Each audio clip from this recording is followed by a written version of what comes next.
Bonjour et bienvenue sur la frustration du célibat pour une nouvelle vidéo. Alors je viens aujourd'hui parce que je veux juste t'encourager au travers de ce que je vais te partager, de l'expérience personnelle que j'ai vécue et qui j'espère également sera une source de bénédiction pour toi.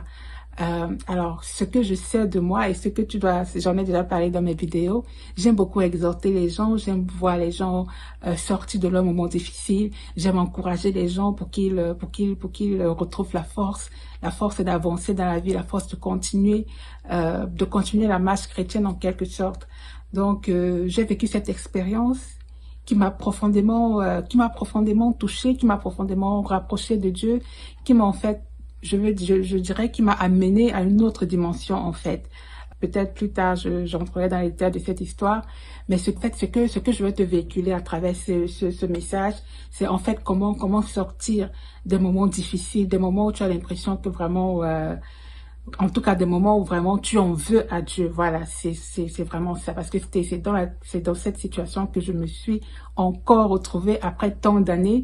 Moi personnellement, je croyais que j'étais immunisée contre la douleur, que j'étais immunisée contre la colère contre Dieu, ou bien contre l'amertume contre Dieu, parce que si tu connais mon histoire, tu sais que j'ai été très frustrée par le célibat, et il m'a fallu longtemps, vraiment. Il m'a fallu longtemps pour en sortir, pour être restaurée, pour être épanouie, pour être délivrée. Donc, en tout cas, moi, je croyais que, honnêtement, il n'y avait plus aucune situation sur cette terre-ci qui pouvait encore m'affecter. Mais je crois que là, vraiment, j'avais visé un peu trop haut, quoi. Donc, la vie m'a montré que non. Les combats, tant qu'on est sur terre, tant qu'on vit sur terre, ça ne finit pas, quoi. Donc, donc, comme j'ai dit, je vais plus me focaliser sur ce que j'ai fait, c'est ce que j'ai fait en ce moment-là, pendant ce moment difficile. Alors, généralement, les enfants de Dieu, quand on passe par des situations difficiles, on a plusieurs options. On a l'option peut-être, on veut rapidement appeler soit notre mère, notre sœur, maman pasteur, ou bien en fait, on veut appeler quelqu'un pour pouvoir lui partager sa peine. Et c'est exactement dans cette situation que moi également, je me suis retrouvée. J'étais tentée d'appeler à l'aide en fait. Et personnellement, je n'ai rien contre cela. J'ai eu à le faire dans le passé, mais je ne le sentais pas, vraiment. Je ne le sentais pas. Pour cette situation précise-là, j'ai décidé d'aller vers Dieu. J'ai décidé d'aller vers Dieu. Et lorsque je suis allée vers Dieu, je vous assure que ça n'a pas été du tic au tac. Je me souviens que la première fois que je suis allée m'enfermer dans ma chambre. J'ai essayé de mettre des chants d'adoration, ça ne passait pas. J'ai ouvert ma Bible pour essayer de lire. Quand j'ai ouvert la Bible, même déjà, j'étais déjà en pleurs. Je me suis retrouvée en train de pleurer parce que j'avais tellement mal mal au cœur que ni l'adoration, ni la Bible que j'essayais de lire, ça ne parvenait pas à calmer ma douleur. J'avais mal. Alors, je suis sortie de ce moment de prière-là. Vraiment, je n'ai rien reçu. Au contraire, j'étais tellement fatiguée d'avoir pleuré que je me suis retrouvée je me suis assoupie. Le deuxième jour également, je suis encore allée vers Dieu. Et à ce moment-là, c'était juste pour lui dire ma douleur, pour lui dire exactement pourquoi j'avais mal. Je lui ai expliqué vraiment dans les détails en fait, je suis entrée dans les détails de ce que je ressentais comme douleur et la cause de l'amertume que je ressentais contre lui. Et je crois que c'est ce que nous les enfants, c'est ce que Dieu attend de nous. Dieu ne s'attend pas à ce que nous soyons des super-héros. Quand tu lis les psaumes, tu te rends compte que David également, David était quelqu'un de très expressif, que ce soit dans ses moments de difficulté, dans ses moments de joie, dans ses moments de tristesse. Il avait cette façon à lui de vraiment s'exprimer, d'ouvrir son cœur à Dieu pour lui exprimer sa douleur. C'est ce que nous, en tant qu'enfants de Dieu, nous devons faire également. Ne pas vouloir se jouer les Superman ou bien les Superwoman devant Dieu. Non, en fait, c'est ce que j'ai fait. C'est ce que j'ai préféré faire. J'ai préféré aller vers lui. J'ai préféré aller vers lui également parce que je voulais une solution sur la longue durée. Vous savez, quand on se confie aux gens, on peut recevoir des paroles de réconfort. Mais moi, je savais que c'est lui, en fait, c'est lui qui détient mon âme. Alors, il y a le psaume 138 qui dit, le jour où je t'ai invoqué, tu m'as exaucé, tu m'as rassuré et tu as fortifié mon âme. Donc, je voulais que Dieu fortifie mon âme. Je voulais qu'il me donne la force, qu'il me redonne la joie, qu'il me redonne vraiment en tout cas la force de pouvoir continuer, la force de pouvoir l'aimer à nouveau en fait. La force de pouvoir me remettre sur mes pieds en fait. David également dans ce psaume dit: quand je marche au milieu de la détresse, tu me rends la vie. Donc quand tu es au milieu de la détresse, prends la décision d'aller vers celui qui a la capacité de redonner la vie à ton âme. La deuxième chose à faire, c'est de te souvenir de ce que Dieu, des situations difficiles dans lesquelles Dieu t'a fait sortir dans le passé, de ce que tu as expérimenté avec Dieu dans le passé. On connaît tous le psaume 103 où David demandait à son âme de bénir l'Éternel, de se souvenir des bienfaits de l'Éternel. Moi, dans mon cas, je me suis souvenu de comment, quand j'étais tellement frustrée, je savais pas, ma vie n'avait pas de sens, ma vie était insipide, en tout cas, j'étais pas dans un bon état. Je me souviens comment le Seigneur a restauré mon âme, comment il m'a réparé de l'intérieur, comment il a redonné un sens à ma vie, là, il m'a redonné le goût de vivre. Donc, quand je me suis souvenue, je me suis dit, mais Seigneur, ce que tu as fait dans le passé, tu peux encore le faire pour moi dans ce moment difficile que je traverse. Donc, toi également, réfléchis à tout ce que Dieu a déjà fait dans le passé, rends-lui déjà grâce et aie la foi qu'il le fera encore. Alors, la troisième des choses que j'ai faites, c'est que j'ai pris la décision de dépendre du Saint-Esprit pour me sortir vraiment de cet état dans lequel j'étais. Je vais vous lire Galates 5:13.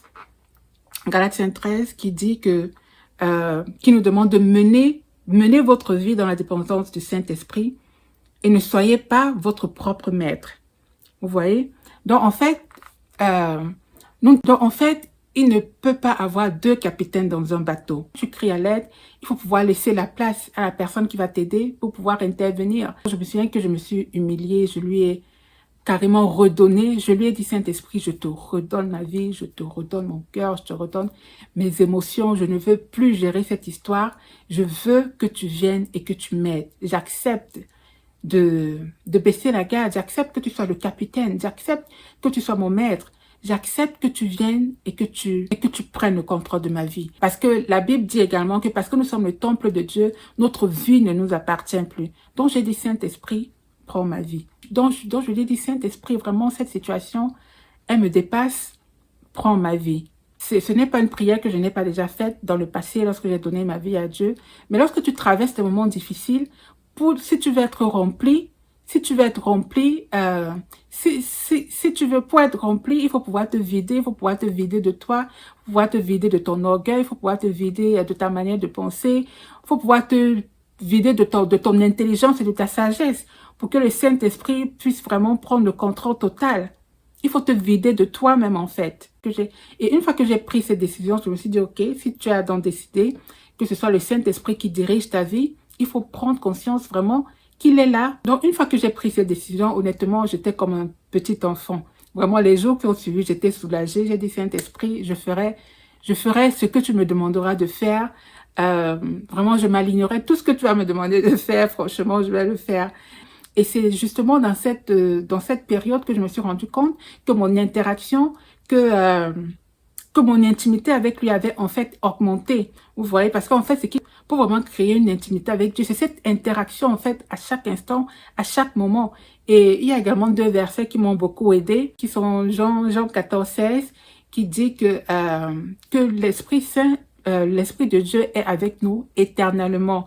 Et puis Éphésiens 1:13 qui dit que nous avons été scellés par le Saint-Esprit. Donc en fait, le Saint-Esprit et nous, le Saint-Esprit et moi, nous sommes un. Donc puisqu'il est là, je dois lui parler, je dois vraiment, comment dire, je dois vraiment interagir avec lui, je dois me sentir libre de lui dire ce que je ressens, de lui parler de mes peines, de mes joies. Et vraiment, c'est ce que j'ai fait.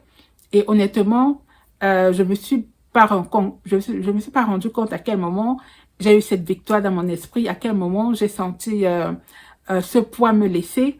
J'ai juste ressenti, vous savez, comme Jésus dit dans, je crois, Jean 7, que si quelqu'un a soif, qu'il vienne à moi et des fleuves d'eau vive couleront de son sein. La réponse à la soif que j'ai manifestée, la soif de dépendre de lui, la soif de lui laisser vraiment toute ma vie, en retour, c'est-à-dire la réponse que j'ai eue, c'est que j'ai donc reçu ces sources d'eau vive qui sont venues vraiment balayer, qui sont venues balayer vraiment tout ce que je ressentais. Et puis vraiment, je me suis ressentie vraiment vivre, je me suis ressentie vraiment renouvelée, je me suis ressentie restaurée, je me suis ressentie vraiment forte de l'intérieur. Et c'est vraiment ça le rôle du Saint-Esprit. Si Dieu savait qu'on pouvait vivre cette vie chrétienne toute seule, il ne nous aura pas donné son esprit. Donc vraiment, c'est une erreur vraiment de vivre cette vie en voulant compter sur nos propres forces.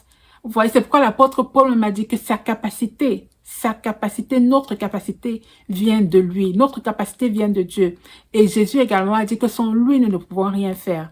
Donc, je veux terminer en disant, en interpellant ceux et celles qui sont arrivés à un point où comme la Bible dit, par exemple, que Rachel, quand elle a perdu ses fils, elle a refusé d'être consolée. Il y en a qui ont carrément, c'est-à-dire vous avez fermé votre cœur à Dieu, vous ne voulez plus de consolation, vous avez tellement attendu, vous avez tellement pleuré que vous ne voulez plus rien entendre. Alors je viens à travers ce message pour vous encourager. Parce que le fait que Jésus a été abandonné à la croix, ça veut dire que nous ne pouvons plus jamais être abandonnés par Dieu. Parce que l'abandon que Jésus a subi à la croix, lorsqu'il a dit, Père, pourquoi m'as-tu abandonné? En fait, il payait le prix afin que nous n'ayons plus à vivre seuls, nous n'ayons plus à vivre dans l'angoisse, nous n'ayons plus à vivre dans la peur, nous n'ayons plus à vivre dans la peur d'être abandonnés parce que il a déjà payé le prix pour notre abandon.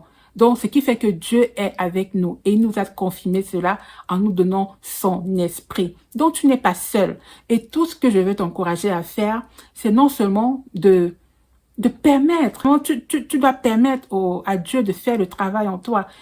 Et Dieu a juste besoin de cette soif parce que Dieu répond à la soif. Et à côté de la soif, tu as besoin de la persévérance. Je vous ai expliqué comment j'ai dû faire des allées et venues dans la présence de Dieu pendant des jours. Et si je n'avais pas persévéré, je n'aurais pas eu ma percée. Donc, tu as besoin de persévérer, La Bible dit qu'au au bout de la persévérance se trouve la victoire. Donc, vraiment, voilà ce que je voulais partager avec toi. Et pour récapituler, donc, la première des choses, lorsque tu as des soucis, tu vas vers Dieu.